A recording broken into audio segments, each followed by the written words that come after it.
Hey guys, we're finally back to making a boating video, and this one isn't about sailing, but at least we're just heading in that direction. Alright, so I'm just out here on the Hawkesbury at the moment, in trusty old Tinny, and I bought a motor yesterday that I thought I wouldn't mind doing a real quick review on. I gave it a decent run yesterday. It basically replaced the old Johnson 2.3 that I had on the boat. Anyone that's watched previous videos might recognise that we just use the tinny literally just mainly to get out to the yacht and back. So hopefully you can hear me with the wind in the background there. And anyway, so the old Johnson that I had, the 2.3, it wasn't very reliable. It was running hot. And it didn't have any gearbox selection in it, so it was just constantly forward. So as soon as you started it, you'd just be going forward, which isn't too much of an issue. But when you want to come up along the boat, or come up alongside the boat, and it's windy and you don't want to get too close and bump into it, then it can be quite difficult. Anyway, the new motor that I got is a 2004 Yamaha. I say new old motor, Yamaha 3 horsepower. Hopefully you can see it here. Still two-stroke. I've just got it sitting there idling at the moment, and the video probably won't do much justice for it at the moment, but it's really quiet, especially compared to the old 2.3. I don't know if it's got even the same amount of guts as the 2.3 did, but it's very, very smooth to operate. Excuse me. So, yeah, I got this motor back yesterday, all excited. The guy couldn't show me it running, unfortunately. I got it back, put it on the boat, started it up. It started up all right the first time, and then thought I'll give it a run, put it in forward gear, and started driving forward.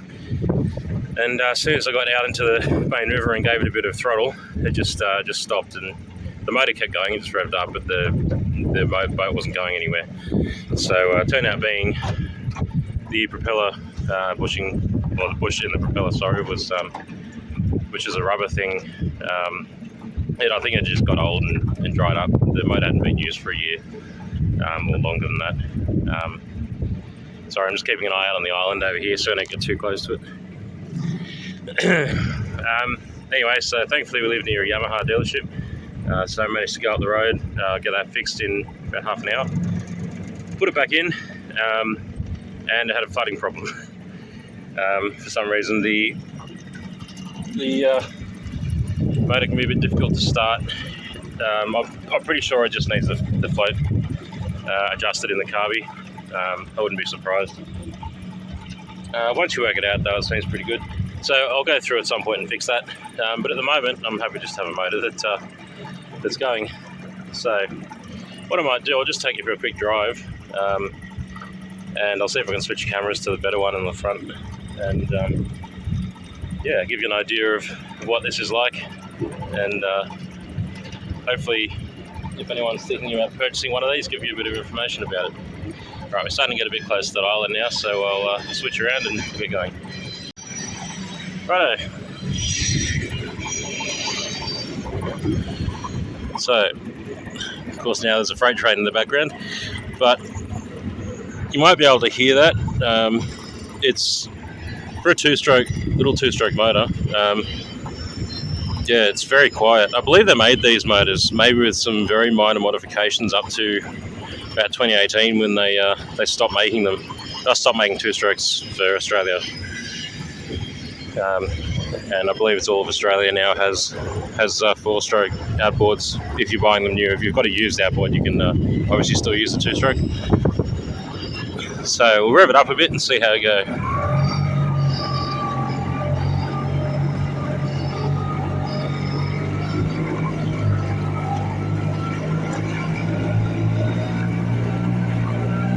So as you might be able to tell, it doesn't have a huge amount of guts.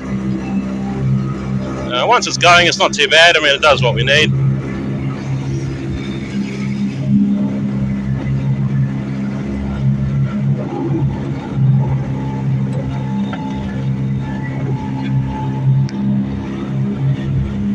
The angle of the boat is more so because I'm quite heavy, not because we're going quick.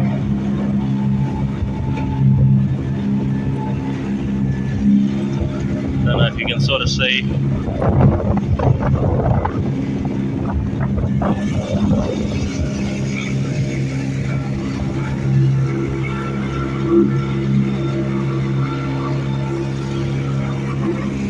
I guess we're maybe doing close to 3.5 knots, something like that.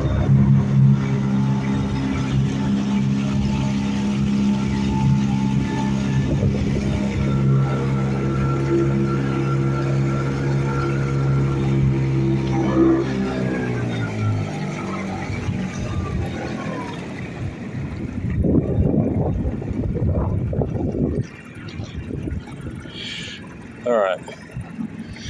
We're still fairly close to the island. I'm just worried because the mud comes out a fair way when it's low tide.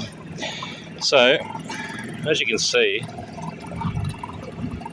hopefully, pumps out a lot of water, and I gave it a really good run yesterday for probably at least 20 minutes flat out, and the water cooling's really good. It was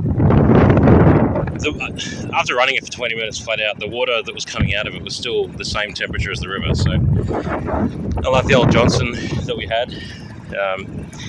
That used to get quite hot, especially at idle. If you idled it for too long, you wouldn't really want to hold your hand under the telltale. All right, I'll switch around to the other camera. All right, I'll try not to make this video too long. It looks like it's going to rain again anyway. But yeah, if you're thinking about buying one of these, I'd say go for it. It's quite good. Just check, obviously, the standard things that you would with an old two-stroke outboard. As far as I can tell, it's fairly economical on fuel.